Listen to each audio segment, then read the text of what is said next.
Hey, so this is my first trip to my Lightning Creek claims.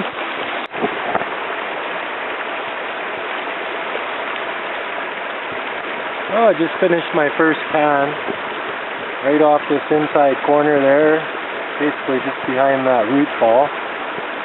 Good little spot. Got all along this inside corner here, there should be gold.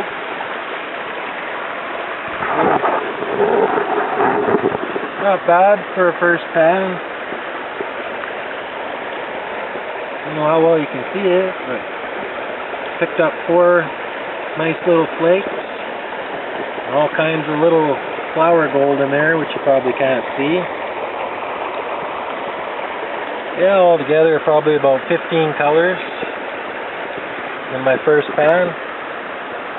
Pretty good sign for surface gravels or a flood layer of gold. That tells me there's some decent gold traveling through this area. We have a really nice false bedrock layer of clay here. Should be good for sampling. Definitely a good gold catch. About 3/4 of a mile up the river now. Finally found a nice little layer of bedrock here.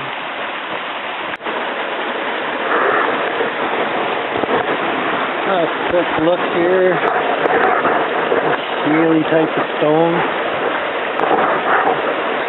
Makes a nice gold trap.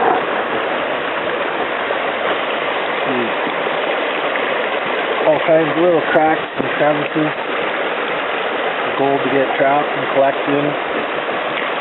All they basically use is paint scraper, spade shovel, rock hammer, gold plan, classifier.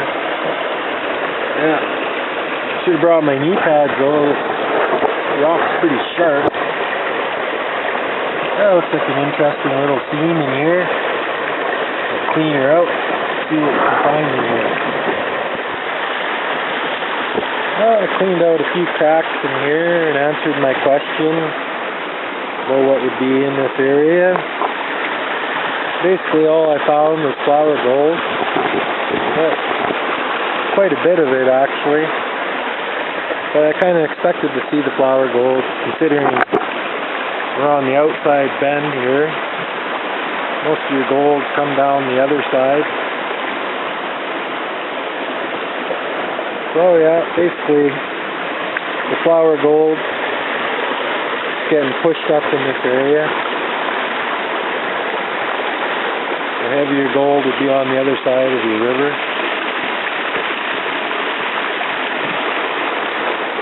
Yeah, all apart and prospecting. Well, I figure I'd show you basically how you're going to sample a gravel bar. Basically you want to lean more to the front for the point of the gravel bar. You can see you've got a fairly decent current that travels through here to make a cut. So I'm basically going to go about 5 feet back off of the point here. And then I'm going to trench a line right across this area, just doing the surface gravels. And about every foot across I'll do a pan and see what kind of color shows up in each pan. And that should basically lean me towards the area where the gold's traveled. Usually the gold will travel a defined line.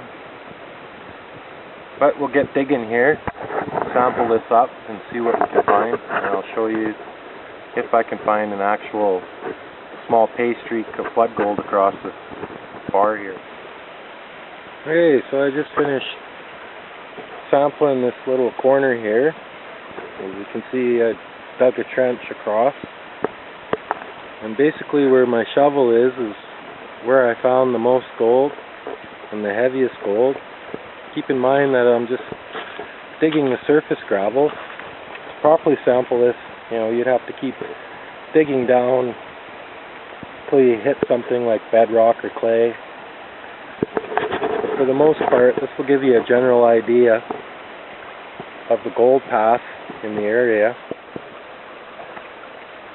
This is an interesting little layer in a bank here. It's just freshly cut out by the floodwaters in the spring. You can see we got a sand on top. The soil's on top of that. We have a, looks like a sand clay mixture layer, and then a heavy sand layer that's sitting on top of a compact gravel layer. If the guy was to dig down in here, like the surface here will probably carry more of your lighter flower golds.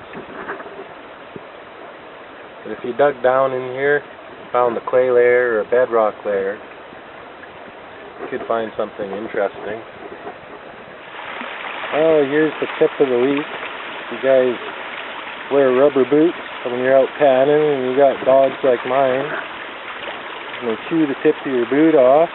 Don't just chuck them out. Oh, well, yeah, what's that?